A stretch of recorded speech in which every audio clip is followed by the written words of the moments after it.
The Battle of Shiloh, fought on April 6 to 7, 1862, was one of the most notable battles of the American Civil War, a fierce battle between Union and Confederate forces in Tennessee. This battle is considered a turning point in the war, as it demonstrated the horrors that could result from conflict between the North and the South. Preparations for the battle had begun days earlier, as Union forces under General Ulysses S. Grant were gathering at Camp Shiloh.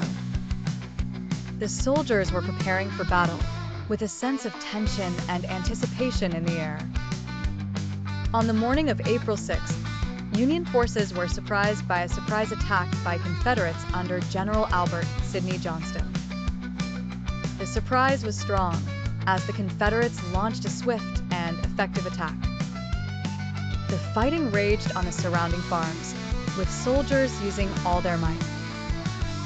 The sound of gunfire could be heard above the screams of wounded soldiers. As the Confederate offensive escalated, the Union forces began to retreat under pressure.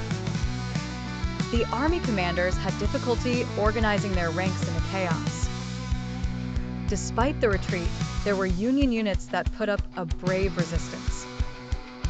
The soldiers stood firm, trying to repel repeated attacks.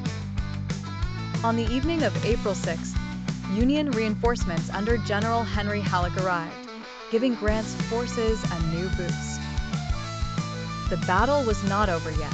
On the morning of April 7th, the Union counterattack began.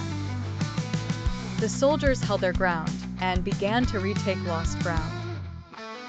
The battle expanded to include a wider area as fighting continued on several fronts.